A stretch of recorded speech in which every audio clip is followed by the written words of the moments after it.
বাংলাদেশের বিনা ভোটে নির্বাচিত অবৈধ প্রধানমন্ত্রী শেখ হাসিনা ভারতের পাঁচটা প্রধানমন্ত্রী অবৈধ প্রধানমন্ত্রী বলে বাংলাদেশের মানুষ স্বীকৃতি দিয়েছে। কেন্দ্রীয় কর্মসূচির অংশ হিসেবে আজকের এই সমাবেশে সম্মানিত সভাপতি, বগুড়া জেলা বিএনপির সংগ্রামী সভাপতি, বগুড়া পৌরসভার মেয়র জনাব রেজাউল করিম বাদশা ভাই, অনুষ্ঠানে প্রধান অতিথি হিসেবে উপস্থিত রয়েছেন 4 দলীয় জোট সরকারের সাবেক স্বরাষ্ট্রমন্ত্রী, সাবেক মেয়র জনাব অ্যাডভোকেট AKM মাহবুবুর রহমান, উপস্থিত বগুড়া জেলা বিএনপির সাধারণ সম্পাদক জনাব আলী আসগর তালুকদার, উপস্থিত নেতৃবৃন্দ, সকলকে জানাচ্ছে বাংলাদেশ জাতীয়তাবাদী দল বগুড়া শহর শাখার পক্ষ থেকে বিপ্লবী শুভেচ্ছা এবং অভিনন্দন।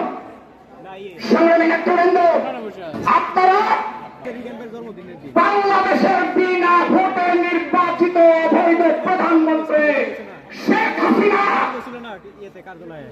ভারতের নির্বাচিত প্রধানমন্ত্রী নরেন্দ্র মোদীর সাথে সাক্ষাৎ করে এবং বেশ কিছু অবৈধ চুক্তি স্বাক্ষর করেন, যে অবৈধ চুক্তিগুলি বাংলাদেশের মানুষের কাছে সবগুলি প্রকাশিত নয়, প্রচারিত নয়। সংগ্রামী নেতৃবৃন্দ, আরেকটি হচ্ছে বাংলাদেশের আজকের এই অবৈধ প্রধানমন্ত্রীর কারণে নতজন পররাষ্ট্রনীতি, আর এই নতজন পররাষ্ট্রনীতি হচ্ছে এই চুক্তিগুলো। কিন্তু এই অবৈধ প্রধানমন্ত্রী বলেন, আজকে আমাদের দেশনেত্রী বেগম খালেদা জিয়া যদি বাংলাদেশের রাষ্ট্রীয় ক্ষমতায় থাকতেন তাহলে নাকি ভারতের পা ধরে বসে থাকতেন।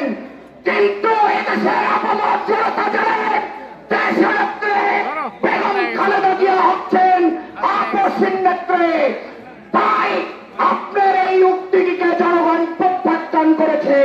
পক্ষান্তরে আপনাকে এদেশের পাঁচটা প্রধানমন্ত্রী অবৈধ প্রধানমন্ত্রী বলে বাংলাদেশের মানুষ স্বীকৃতি দিয়েছে।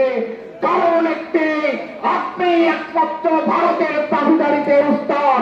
সংগ্রামী কায়াসন দেশনেত্রী বেগম খালেদা জিয়ার মুক্তি মানে সারা বাংলাদেশের মুক্তি, বাংলাদেশের মা মাটি মানুষের মুক্তি মানে এদেশের আপামর জনগণের মুক্তি, এদেশের জনগণের অর্থনৈতিক মুক্তি।